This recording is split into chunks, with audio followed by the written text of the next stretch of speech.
Hello. Thank you so much for joining the webinar. Apologies for starting late. We had unavoidable circumstances, but we really appreciate your patience and waiting to join the webinar. So today's webinar, we are going to talk about creating a brand guide. This is part 2 of brand identity. So we're going to speak about creating a brand guide. We have come a long way from conducting a market research, conducting needs assessment, designing a mission statement, choosing a business model, guiding a theory of change. We also talked about SWOT analysis, budgeting, and how to create a team. And now we want to finalize on creating a brand identity. And today we have our able presenter, Brenda. For those of you who attended last week, Brenda is not new to us. She's a seasoned communication specialist with over 9 years of experience in corporate communications and public relations across various sectors in sub-Saharan Africa. She excels in leadership, communication strategy, cross-functional project management, and stakeholder management. Brenda has a track record of successfully managing public relations and communication initiatives for organizations in higher education, technology, banking, media industries, and NGOs in Kenya and East Africa. She has been recognized for outstanding work, twice winning the award for Best Work Ethic, a previous employer. Thank you so much, Brenda, for your time today. And I'll now let you take over the session. Great. Thanks, Joyce, and good evening to all of us. Thank you for joining us here today. So today we'll be talking about creating your brand guidelines. We spoke about creating your brand identity on Tuesday, so this is a follow-up to that. Right? Right, so a brand guideline essentially is a manual, or it's a set of rules around how you will apply your brand. So think about your brand, your logo, the kind of font types, the kind of colors, the kind of imagery that is associated with your brand, the kind of voice and tone that your brand even has, right? So in terms of brand,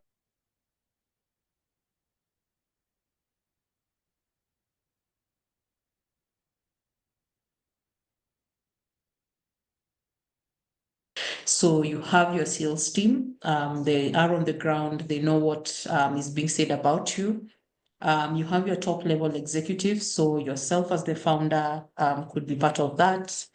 And you might also want to, of course, involve your legal team. Remember, we talked about the issues of patenting and ensuring that your brand is unique.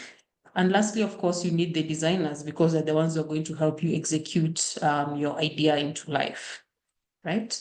So brand guidelines are important because one, they promote consistency and recognition, right? So you want people to know clearly what it is you stand for. And if you govern or you have a set of rules that sort of governs everyone on how to use your brand, then it makes it consistent, right? The second is that it demonstrates professionalism. Of course, if you have a strongly built brand, you want to ensure that it remains so during the duration of your business, right? And so being serious about your brand also communicates to the consumer that they should be serious about associating with your brand, right? It makes for efficient collaboration. I'm sure for some of you, your hope is that one day your enterprise will expand beyond your country. So if you have brand guidelines, then it means that a team in Kenya, a team in Tanzania, or someone you bring on board as a partner is able to also understand the essence of your brand and communicate it as well. And then lastly, effective marketing. So if you have great brand guidelines, great instructions on how to apply your brand, then it makes your communication easier, right? So the first thing that you need to consider when you're creating your brand guidelines is your brand ethos and values, right? So what is your motto? What is your tagline, right? So when you have this, essentially you're telling people that, this is what we stand for, right? These are the things that we want to deliver. right? In this case, for Foursquare, they say that their brand is more than just a logo. It is a system and language that has many parts that work together to convey what the core of the brand is, right? You have your brand values, right? So this essentially give people a sense of what you want to achieve with your brand. And sometimes you find that your brand values really also determine the tone of the conversations that you have with your customers, right? For instance, when you say that you want to empower youth in Africa, right? That means that your language is extremely careful not to marginalize people or not to other people, right? So like in this example that you have here, we can see they have 8 values, right? And this comes across all their communication. So if you click the link, you can interact further with that and just see for yourself. The second thing is your logo. Remember, we talked about how your logo should have meaning for the consumer and even for yourselves as the owner of the brand, right? It's not just a graphic, it is something that must mean something for both you and your consumer, right? So some considerations to consider here. Do you have different versions for different uses, right? So perhaps you want to have one for letterheads, you want to have one for your website, you want to have another variation for your merchandise. So what do you want it to do? Does the logo appear in one colorway? Remember, we talked about brand colors, primary, secondary, analogous, all that, right? So do you want it only to appear in your brand colors? Should the logo have size restrictions? So do you want the logo to always be reproduced at one size, or do you make room for it to be reproduced at different sizes, right? So think about the example of a website and a mobile site. Of course, those two logos are not going to be the same size, right? You need to define things like adequate margins, right? What is the space or the white space that needs to be left around the logo for it to be a faithful representation of what to intend it to be? And lastly, are there ways in which the logo should not be used, right? I'm sure you found yourselves in situations whereby you know the logo to have a different color, but you find people sort of doing their own reproductions of the logos, right? We have 2 examples here. So in the first case for NASA, they say that these entire elements are the what makes up their logo, right? So they define the font, they define the vector at the top, how it's supposed to look like, they define where the stars are supposed to be, and they tell you what all these elements mean for them, right? For the second example, which is going to be the primary example we're using in this presentation, their brand guidelines stipulate that you must have the logo and the tagline for it to be considered as a complete logo, right? So this means that for them, regardless of what you're printing, regardless of what you're producing, this is the standard of logo that they want you to maintain. The second, as we've said, is logo variations, right? So your logo could be blue and white, your logo could be black. But remember, you're not just interacting with the logo digitally, right? Maybe you want to print black t-shirts. How will your logo look against that? Maybe you're doing a photocopy of a colored document. Of course, your logo will be in black and white. So have you made provisions for that, right? And then you also need to consider the language, right? Sometimes you have a logo in maybe your Arabic, right? And then you decide, okay, I want to expand to China, I want to go to France. So will you introduce other variations of the logo, right? Or will you strictly maintain the native language of where your business is based, right?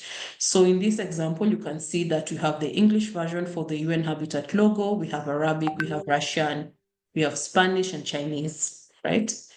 And then minimum logo size use. Again, we have logos that are on banners. We have logos that are used on websites.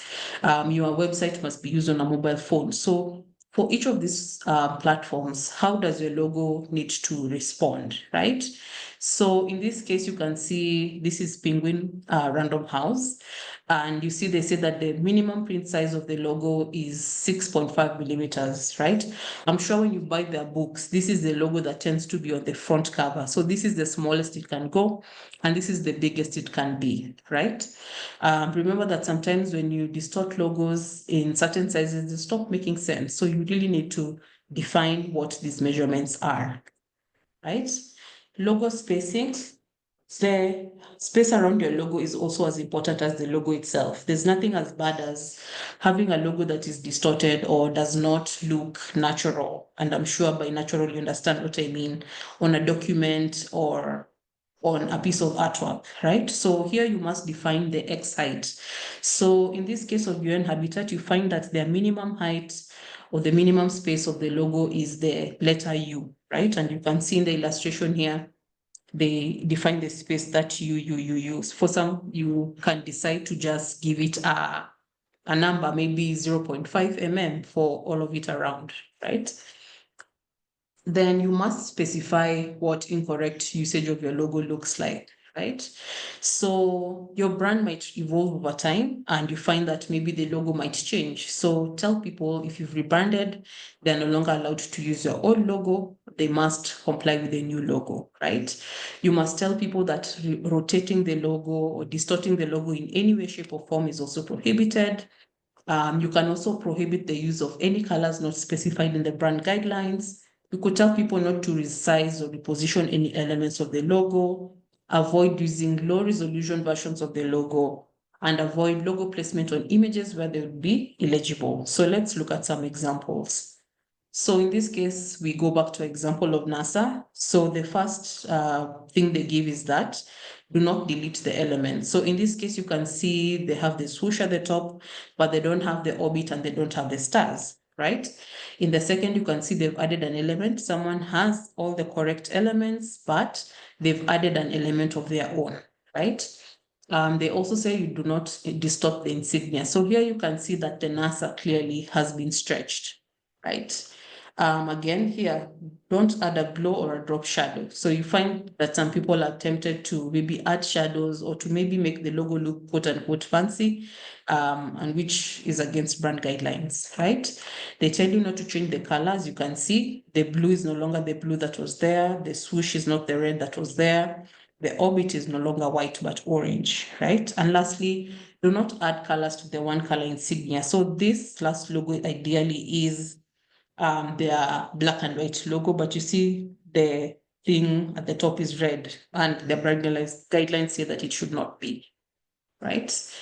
Localize the use of your logo, right? So maybe in Arabic texts, they read from left to right, right? And for us English speakers, we read from right to left. And you can see that the Uber logo or the Uber brand guidelines have made provision for that, right?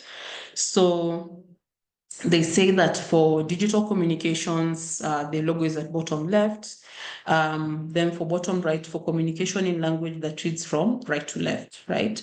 So make all those considerations. You have to really think about where your business is going. Remember that we said branding is a very strategic asset. So you also need to be very intentional with the kinds of things that you want to achieve with your brand, right?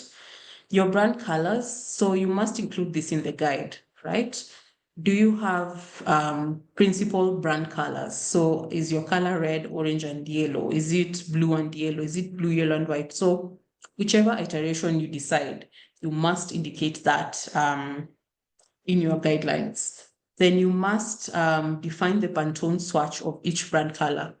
So if you look at this image, you can see the numbers at the bottom. So like I'll take the rising sun.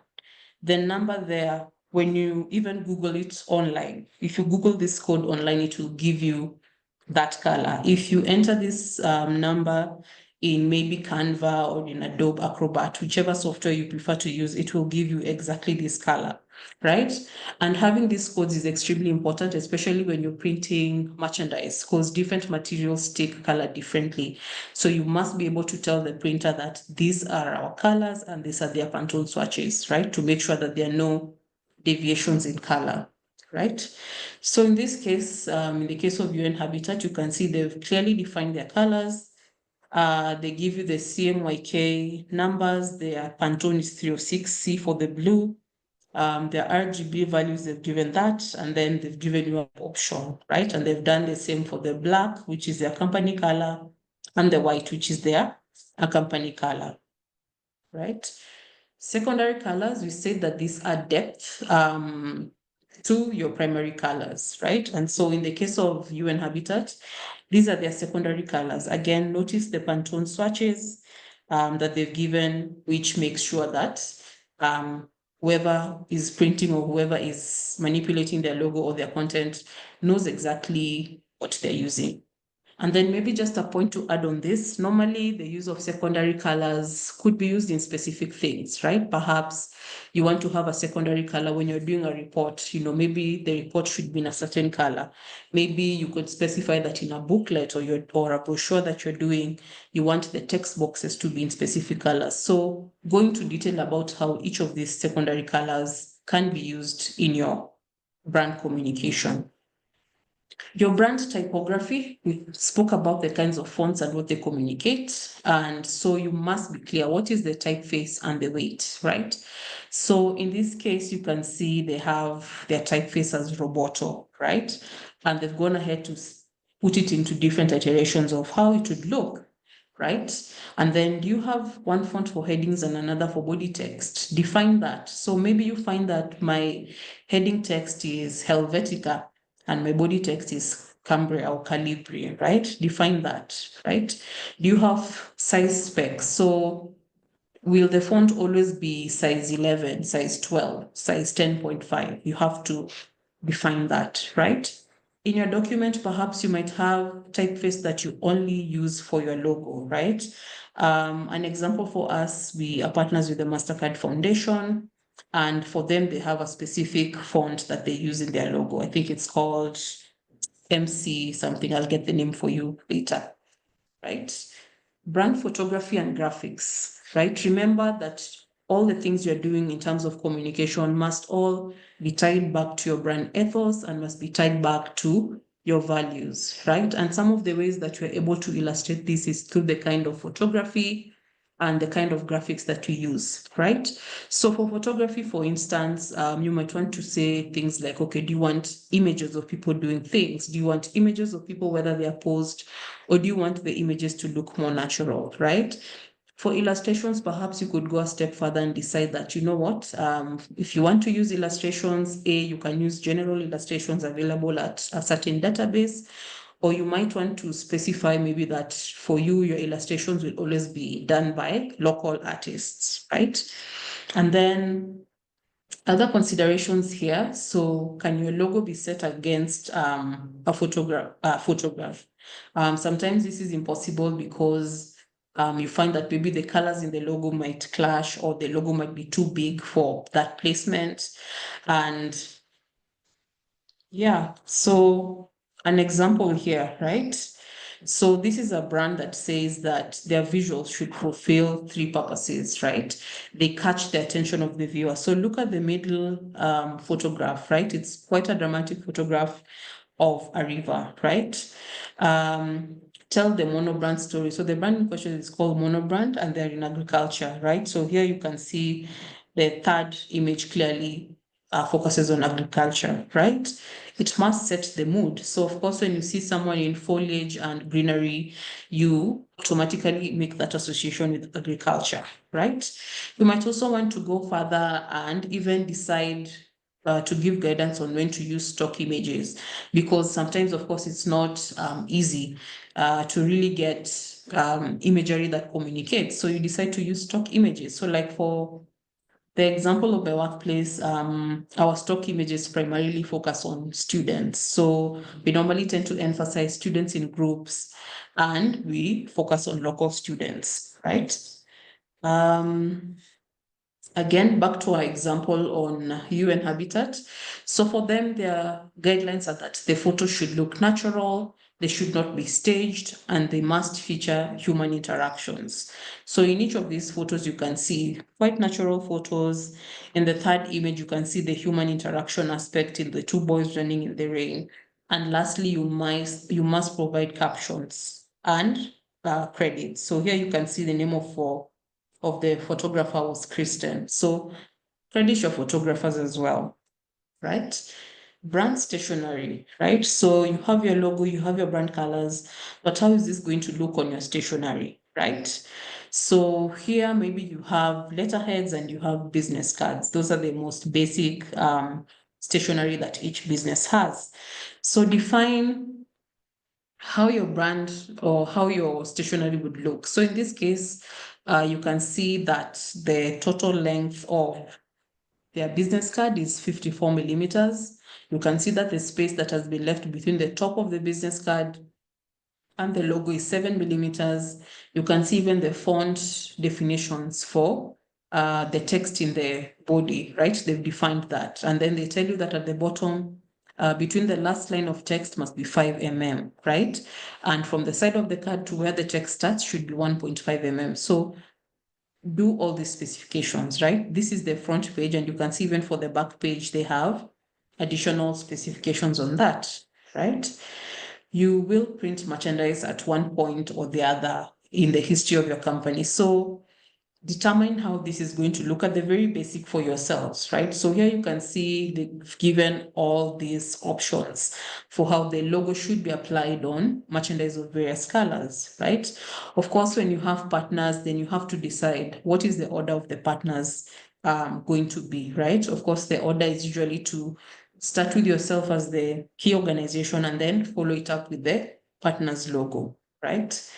Brand signage, if your company has physical locations, it would be helpful to also define how that is going to look like. So an example of what I was talking about with the partnerships, you can see the UN Habitat logo is first, and they've partnered with the government of Kenya, the second logo, and the third logo, they've been funded by the government of Japan, right?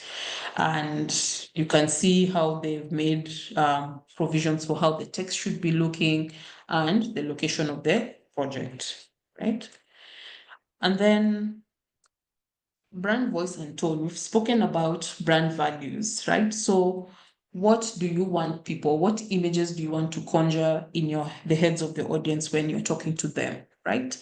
So if your values are inclusivity, if your values are, valuing co-creation and collaboration, your content must always reflect those values, right? Avoid the use of marginalizing language, right? Always make sure that your language or your tone of voice is very people first, right? For instance, saying that someone is disabled, right? You can go person first and say this is a person with disability. So such small things really make a difference in the perception of the brand, right? If your focus is on empowerment, really make the language to be very positive and speak to that, right? So strong brand voice and tone are important because they help differentiate your brand from your competitors, right?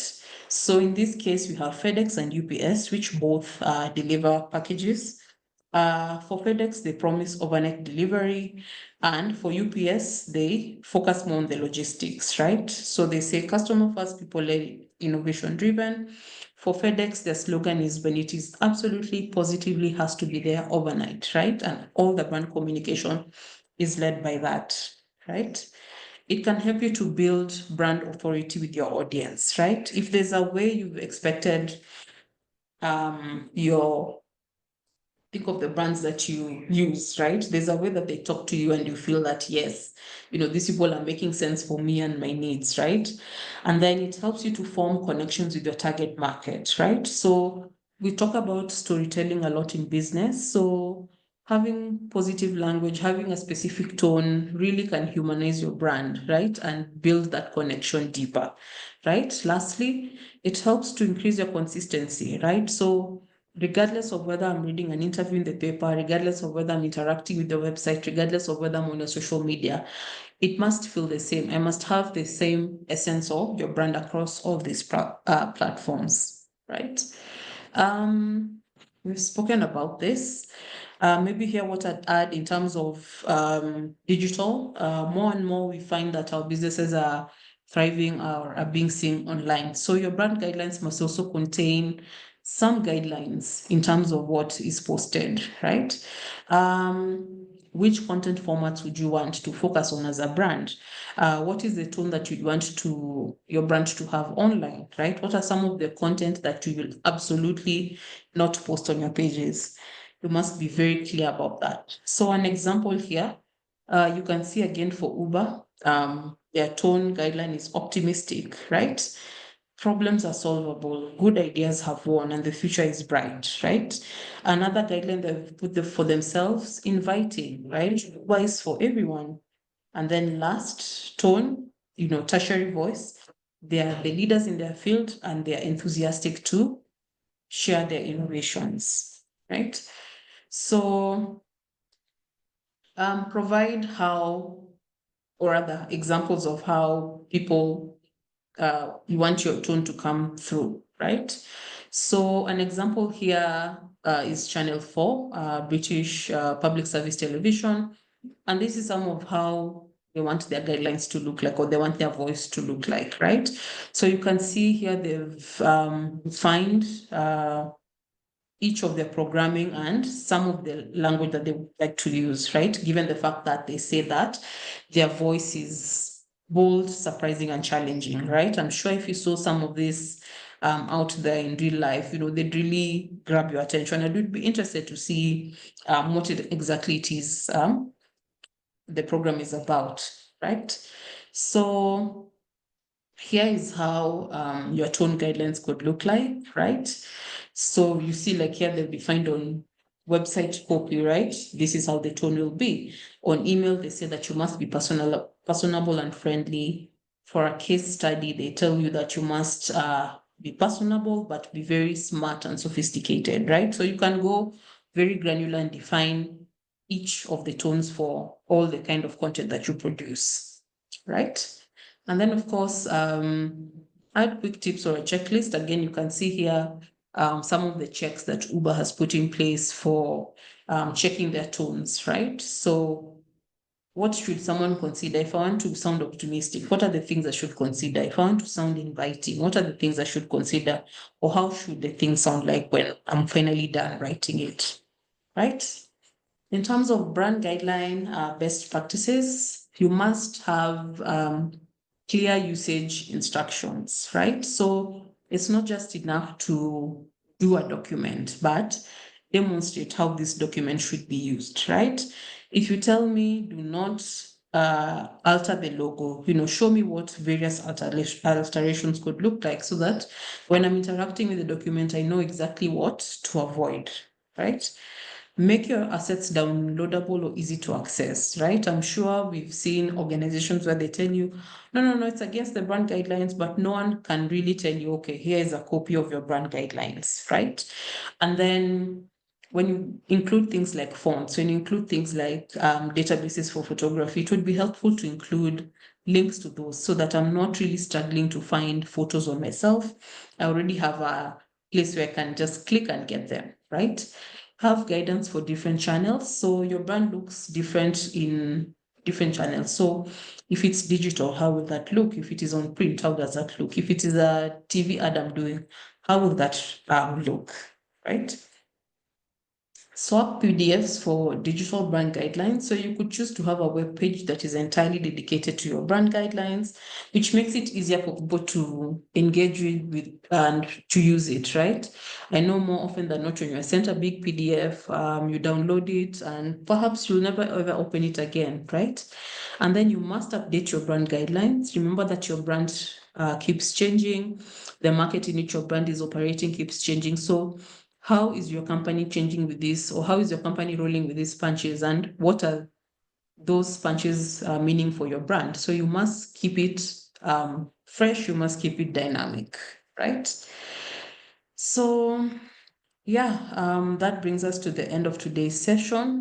There's a whole reading list. I've included this, so you'll get this once you get the notes. And yeah, we're done. Thank you. Thank you so much, Brenda, for that very good presentation. I really, really enjoyed it. And I've learned so much myself that I didn't know. I was not aware that there are guidelines to branding. I had no idea that you have, there's a you something that you need to use in whenever you want to guide, to develop a guide. I've learned so much. I thought you can just pick a logo and do whatever you want with it as long as you want. I had no clue. I've No, learned you have so to much. really Yeah, you really have to define what your brand, and the users of your logo must also not feel like it's such an imposition for them to, try to comply with your brand guidelines. Okay. Thank All you so right. much. So to So the in case of scholars, any we are, questions, I'm open. I am. yes, to the scholars, if you have any questions, feel free to drop them, or you can just raise your hand and you can speak. Brenda is here to support you. Maybe, Brenda, a quick question. For instance, you Mhm. you said you can, if you have a logo, you can custom make it depending on the country that you're serving. If you are in Kenya, Mhm. you write it in Swahili, but you have your customers, or maybe if you want to expand your business, maybe to Russia, you can rebrand your logo to the Mhm. local country, the local language that that country does. Maybe what are the effects of not just maintaining your logo as it is and expanding to different countries? I don't think it really has an effect, to be honest. I think it's all about how you want the brand to be perceived. Maybe just give me a chance. Let me share one of the brand guidelines that we have from one of our partners so that you can see for them what that means. Just one second.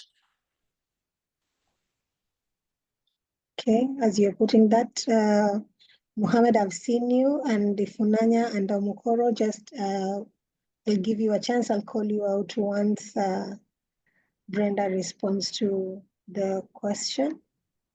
And then to all the scholars, there's an email address. Brenda has shared her email address there. If you have any questions or if you need any further support, you can reach out directly to her on that email address, and she'll be glad to respond. Brenda, I don't know if you're on the call because we're Yes, not I'm still seeing your here. face I am and we're trying not seeing your to screen. I am trying to fish out that document. Okay. Okay. And as Brenda is picking that, Ahmed, do you have a question maybe for Brenda? You can unmute and speak. So I found it. Let me just share my screen. Right. So like you can see, this one is the brand guidelines for the MasterCard Foundation, right? And so in this case, they ask us as the partners to comply If with you the can please standards increase the presently. font a little bit so that we can see it clearly. It's Okay, not clear.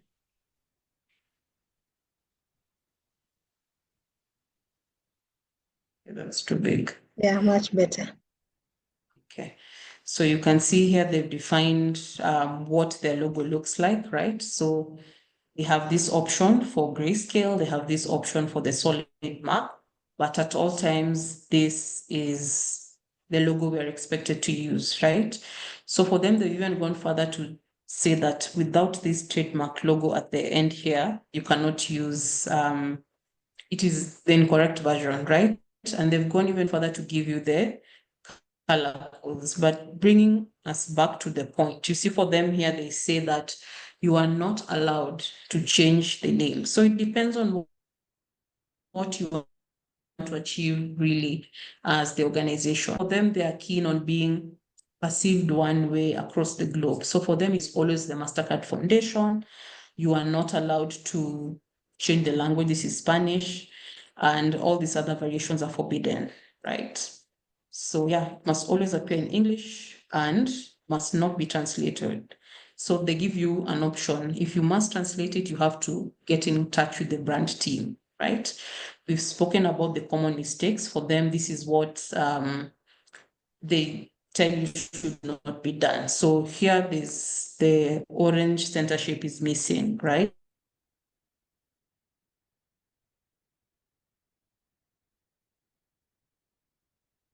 All within the same lines, right? You must not separate the text of the MasterCard Foundation. It must not be on a solid background. So really, they're very keen in terms of how you should use. Let me give you an example of the secondary colors, right? You see for them, their main colors are orange and yellow, right? But here they go and say that, if you are talking about a specific program, this is the program green, they call it that. And all the reports must have this line, right?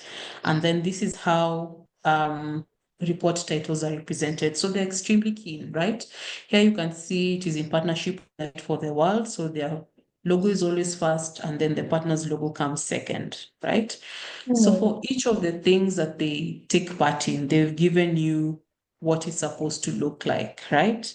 You can see here the minimum free space. For them, it is half the circle, right? So at the top, at the bottom, at the sides, that is it, right? This is how the logo looks across various placements, right? You can see here the minimum size of the logo. This is it, right? So you can see how they've gone further. So this is when you have many partnerships, right? Perhaps when your enterprises finally get partners, right? For them, they're very keen to say, yes, we may be the source of funding, but all of us ultimately are equal in the grand scale of things. So here you can see that all these logos, including that of the foundation and those of the partners, are all equal in terms of the weights that they've been given, right? So they go on, and they include even how the logo should look on branding, like we've spoken about. So this is a PowerPoint presentation. This is how a banner would look like. You can see the kind of imagery they like. Real people, not posed, very natural photos, basically just showing the impact of their work, right? This is their font. It's called Mark for MC. So they go further and tell you if Mark for MC is not available, again, get back to the brand team for them to sort you out, right? So this is how the brand looks across various applications. Extremely bolded, normal, very light, italics. So they go further and really get into the details of that, right? So yeah, these are their colors. You can see light gray, dark gray. Their primary is orange. Their secondary is gold, yellow, green. They have the accent colors of red and teal. And then they have the program names green. And then the pink is only strictly for them, right? And so this is how their colors really relate to each other, right? So A lot of sense. yeah, so here again, you see the kind of photos they've even told you to that they want, right? And for them, they're extremely strict. If you're taking photos, your subjects must sign a photo release form, right? In this age of people being sued, make sure that you have photo release forms that people sign or form that they give you consent, right? And black and white photos are allowed in terms of illustrations, right? They specify that they use illustrations when talking to youth, and they commission illustrations where possible, right? In terms of iconography, they really also give what that looks like for them and where you could get them, right? So yeah, that's basically the brand guidelines. So you really must be detailed. And this document is 87 pages long. So that should really tell you the kind of intent that goes behind putting together your Absolutely. brand guidelines. Yeah. See, this is Yes. how the merchandise should look like, right? Very, Yeah. very intense. So we have Yeah. Ahmed. You can unmute and then ask your question. And then we'll go to Ifunanya and then Sarah. Yes, thank you very much. We'll be glad to see your face also as you speak. Oh yeah, sorry.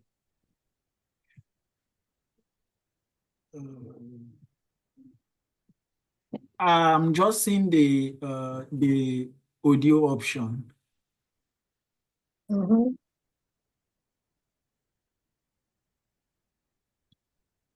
I'm not seeing the video option. Okay, go ahead. Okay, thank you. So, thank you very much. This is a very important session for me personally. So, my question is, we have those popular brands or companies in other countries. Like I can give an example like Lyft or Uber, which is very popular in other countries. So if I want to start the same or similar establishment with the almost like running on the same formats, providing transportation services for my targeted customers. So can I use their logo or their brand and just possibly modify it to suit my own country? No, you cannot. Remember, we said that ultimately authenticity is what will sell you to your audience, right? So yes, I understand that there might be some elements you want to borrow, but for your logo, absolutely not. For things like your brand ethos, absolutely not. And, we want to connect to our audience, right? So obviously, if you're developing for an audience here in Africa, what are some of the idiosyncrasies that we have as a people, right? What are some of the things in your country that you feel would connect? And when you put them in your brand voice, would connect with your audience. So those are the things you should first build. And then, of course, as you expand, remember knowing who your audience is, right? Do your market research and just find out what people are about. And then that will help you really narrow down to what you want to focus on as your brand. But borrowing, lifting from other brands, sooner than later, someone will find you out. And that will be the end of your brand as you know it. Thank you very much. The reason why I asked, because you are seeing Uber in other countries, like for Kenya, for example, I was there about a year ago. There is also an Uber and Lyft. So that's the reason why I'm asking this question. Now that's different because it's a global company that now has subsidiaries across, right? And remember that we said that the value of a strong brand is that it allows you to do brand extensions, right? If your brand is already known, if I already know that Uber is a strong brand, eventually when it makes its way to Kenya, I'll be very receptive to say to know that, okay, this is a brand that is tried and tested. If I put my money behind it, then I'm good to go, right? So those are two different cases.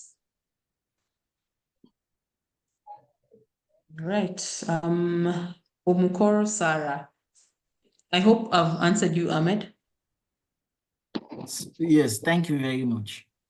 You're welcome. Sarah? All right. Thank you very much, Ma, for the presentation. It was such a wonderful one. All right. Can you hear me? Yes. Okay. I want to ask, is there a possibility of like somebody that is about creating his or her brand, and you have your name, your business name, and you've designed, like you have a picture of what you want for your brand, and making further research, you discover that, oh, there is a similar brand with the same, there's a similar business with the same branding, the same name. If is there a possibility of that happening, and if yes, what can someone do in such situation? Wow, that's a tricky question. Yes, there are instances where that happens. I think the other day I was seeing a video online about Adidas and a company called Tom Brown. And Adidas basically was suing, no, it was Raf Simons, I think. You can look it up. Raf Simons were being sued by Adidas for using the three stripes. And Adidas were claiming, the three stripes are what? Are our trademark. It's what we've been known for. But you see, sometimes it's called the proof of reasonable doubt or the proof of reasonable use, right? So sometimes the similarities are unintentional and, someone might not really have control of it, right? So if they've not patented it, honestly, sometimes it really depends. I'd not say there's a specific way, but I would encourage you to just try and go back to the drawing board and really think further. To make the case applicable to you. If I bring it back home to us, we have a company called Safaricom, and they have a very famous Safaricom green. So you find that sometimes you're walking on the road, and when you see that specific green in your head, you conclude that, yeah, that is a Safaricom shop, until you go there and you're told, actually, hapa madam hatuna M-Pesa. So really, it can go either way. But for me, I'd always advocate to make sure to always find something that will make you stand out. So Brenda, to what you've spoken extent? in Swahili. Sorry, you've spoken in Swahili, and some of our scholars are from Nigeria, Sierra Leone, and all that. Oh, sorry. M-Pesa is a financial service Mobile that you get, wallet. Yes, it's a yes, from mobile Safaricom. banking. Yes. All right. Let So me there's a just, statement you made, sorry, madam, blah, blah, blah, in Mhm. Swahili. What did you mean? I meant that there's a specific green. Let me just pull up the Safaricom logo so that you see.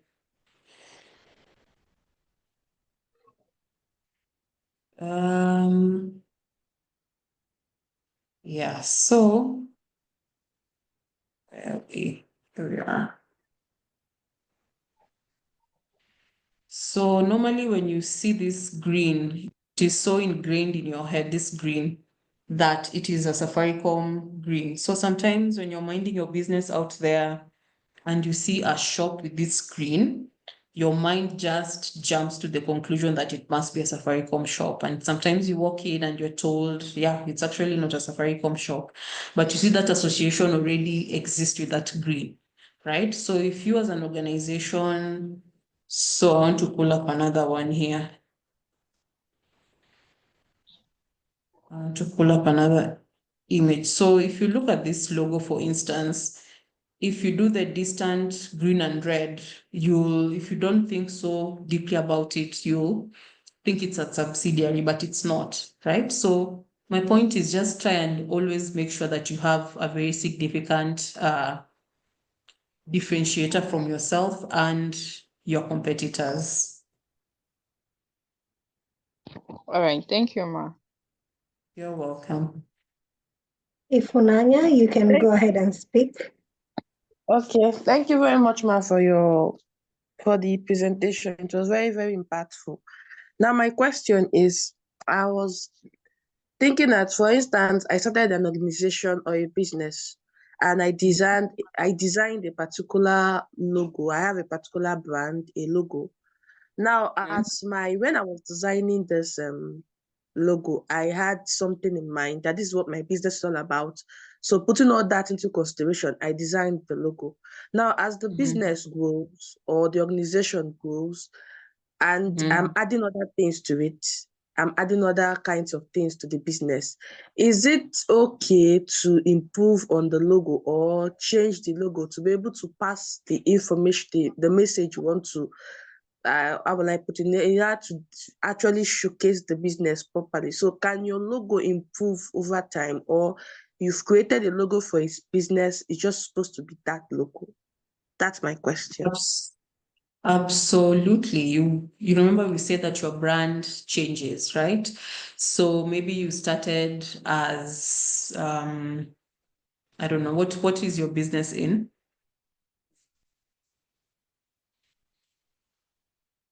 Or what does your organization do? Okay, maybe you started as a technology company, right?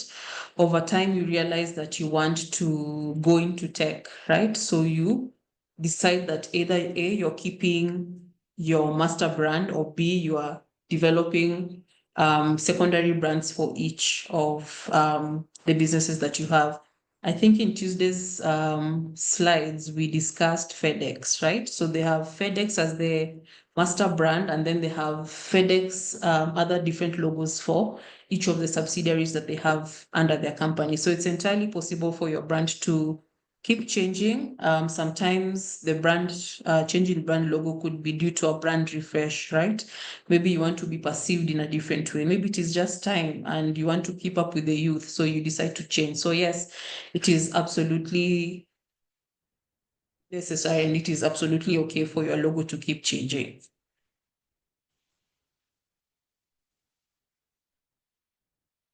I hope Okay, thank if you. Onanya, oh great, you've been answered.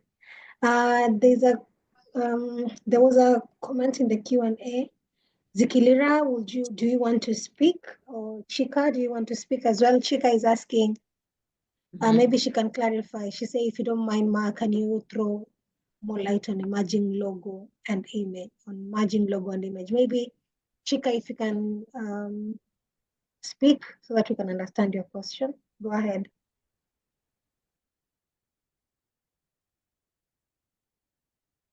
Please unmute, Chika. Yeah. Okay. Good evening, Ma. Good evening, Thank Chika. How are you? I'm very fine. Thank you for the presentation. It was a very wonderful one.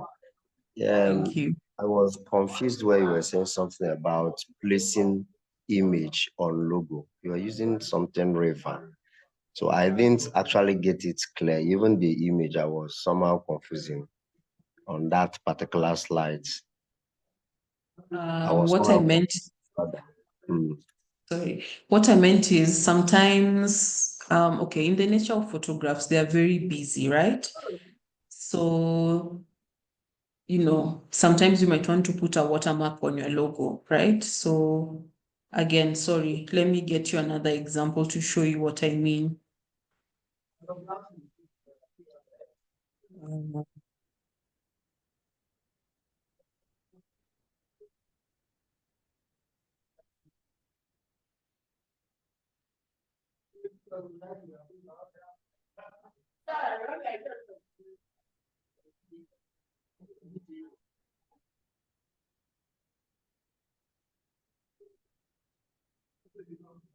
Let me just share my screen. So you don't really need the sound, but this is a video, right? So I want you to look at this watermark, right? So you see, if I placed the color logo, the full logo of USIU Africa on this image as an image, it would look extremely busy, right? So if for whatever use or whatever time or whatever need you might want to decide that you want to place watermarks on your images, you need to define that. So in our case, we have the full color logo, and then this is what we call our word mark, right? So we have the word mark in black and the word mark in white. So for photos like this, you see we've used the white word mark. So it's quite unobtrusive. That's what I meant when I said placing images on logos. Does that make it clear? Yes, ma'am. You're welcome. Thank you, Chika. Zikilira, you can also unmute and ask your question.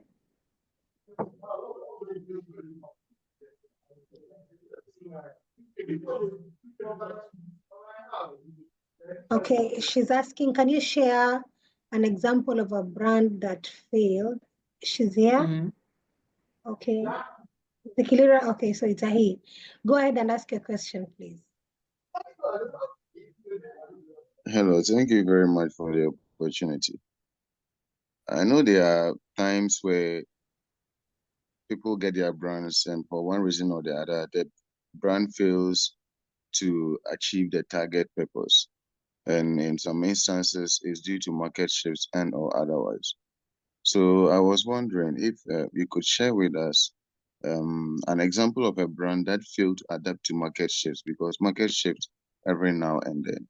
And then what lesson we could probably learn this type of branding that failed to adapt to the market shift, so that we can use it to strengthen our own brand as we start the journey of branding for our organizations and or businesses. Wow, that's a difficult question. I'll not use the example of a brand. I will take us to politics, right? So, in our contexts, sometimes, politicians promise us different things, right?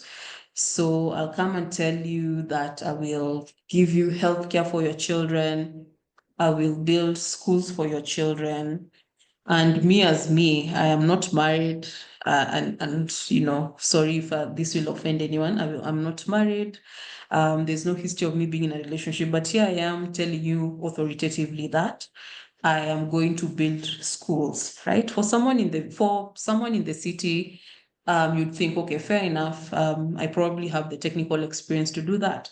But someone in the village will be like, you don't have direct experience with these things that you're promising me. So really, what incentive is there for me to entrust you with the future of my children if you don't have children of your own?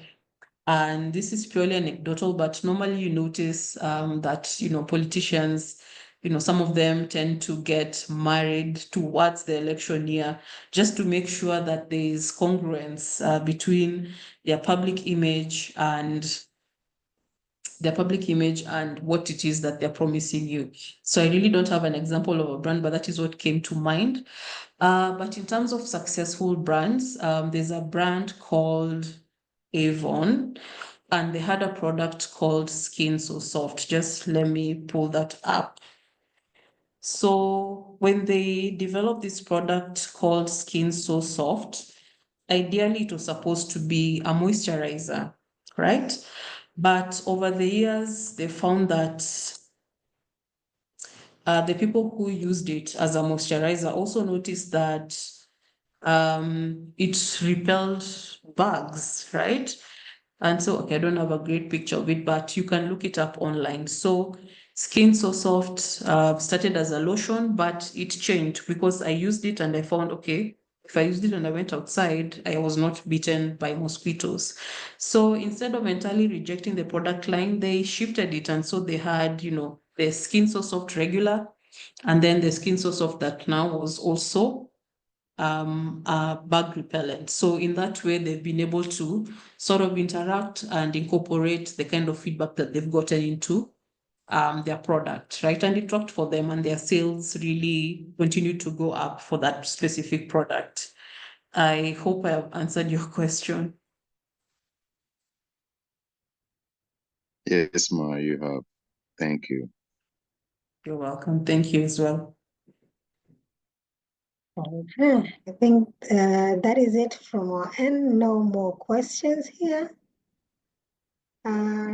It has definitely been a lovely session, and from the responses, you can clearly tell that people have learned so much and they're going to apply. In the chat box, it's a lot of thank yous to you.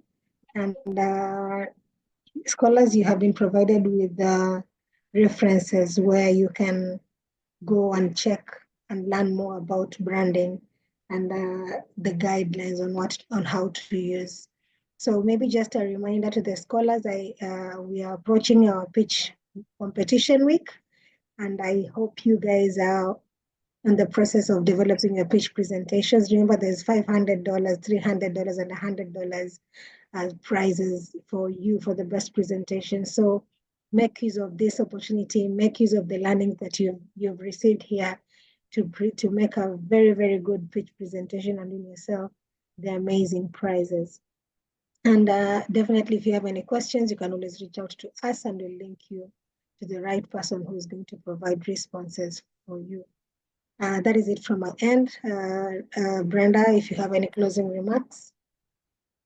I think for me, it's always a pleasure. Pleasure interacting with you guys. Hopefully, I don't know whether they say you're coming back to SIU Africa, but when you do, it's up to next year, hopefully. Okay. Sawa. Thank you so much, guys. Always a pleasure interacting with you. If you have any additional questions, I'm always happy to help, and Joyce can put you in touch with me. Okay, with that said and done, I would like to end this webinar, and I wish you a very good evening and good morning to those who are not in Africa, and a good day to those who just started. Bye, everyone. Bye, everyone. Thank you.